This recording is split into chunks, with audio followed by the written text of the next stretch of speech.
ইসলামী মোহরানাটা দেয়াকে ফরজ করে দিয়ে দেয়া হয়েছে বিয়ের মধ্যে। জোরে বলেন ঠিক কিনা?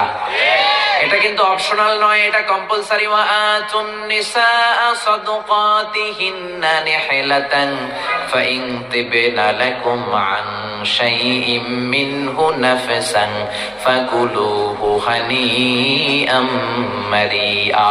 বিয়ের রাতে টাকা দিয়ে দাও, পয়সা দিয়ে দাও। এখন এগুলো নাই, শুধু ধোঁকাবাজি। কে কেমনে ধোঁকাবাজি করবে? 20 লক্ষ টাকা মোহরানা নির্ধারণ করে 20 টাকাও দেয় না, আছে না নাই? এরপর বিয়ের ভেতরেও ধোঁকাবাজি, আছে না নাই?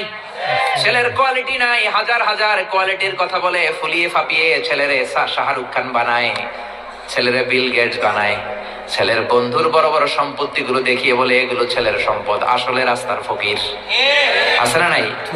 তো বিয়েটাই যদি ধোঁকাবাজি দিয়ে হয়, পুরো ফ্যামিলিটাই তো ধোঁকাবাজির ফ্যামিলি হবে, বাচ্চাগুলো হবে বড় বড় ধোঁকাবাজ। ঠিক না?